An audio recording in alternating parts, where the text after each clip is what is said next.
రైతు సోదరులకు నమస్కారం అండి. ప్రస్తుతం మనం యాదాద్రి భువనగిరి జిల్లా అడ్డగూడూరులో ఉన్నాము. ఇక్కడ పత్తి పంట వేసి 45 రోజులు అవుతుందన్నారు. చాలా సమస్యలు ఉన్నాయని చెప్పి చాలా మంది రైతులు మనల్ని అడగడం జరిగింది. ప్రస్తుతం మనం ఆ ఫీల్డ్ విజిట్ చేయడానికి వచ్చామండి. అసలు ఈ ఫీల్డ్ లో సమస్యలు ఏందో తెలుసుకుందాము.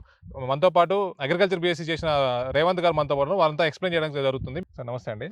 నమస్తే అండి. సార్ ఇప్పుడు పంట వేసి 45 రోజులు అవుతుందని చెప్పి రైతు చెప్తున్నాడు. ఓకే. మేజర్ గా ఈ పొలంలో మీరు అబ్జర్వ్ చేసిన సమస్యలు ఏంటండి? ఇక మనం చూసినట్టయితే మీరు ఈ మొక్క చూస్తే మొత్తం ఆకు ఇట్లా ముడతపడి ఉన్నది.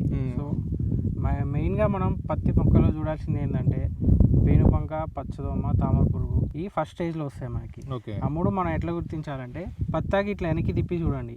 ఇట్లా వెనక్కి తిప్పి చూస్తే మీకు కనిపిస్తున్నాయి. పేనుబంక, తామర పురుగు అన్నీ ఉన్నాయి. ఇది కూడా సన్న పురుగు అండి.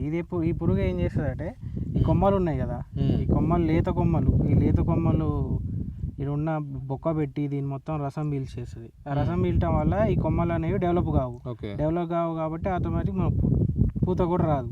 పూత రాదు కాబట్టి కాయ కూడా రాదు. అట్లా మనకి పురుగు నష్టం చేస్తుంది. ఆకులన్నీ ముడుచుకోపోతూ ఉంటాయి. ఈ పేనుబంక ఏం చేస్తుంది అంటే మొత్తం రసం పీల్చుతూ ఉంటుంది అనమాట.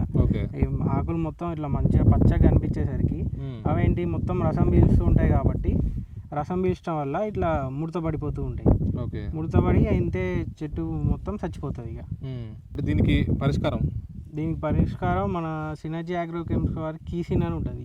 కీసిన్లో టోల్ఫెన్ పైరైడ్ ఉంటుంది. ప్లస్ మన దాంతోపాటు డబుల్ స్టార్లో ఎస్ఫేట్ ఇమిడా ఉంటుంది, లేదంటే బిప్సిన్, అందులో బుప్రోఫెంజిన్ అని ఎస్ఫేట్. ఆ మందులు కలిగి దాంతో పచ్చదోమ, పేనుబంక, తామర పురుగు ఇవన్నీ సమర్థవంతంగా మనం నిర్మూలించుకోవచ్చు.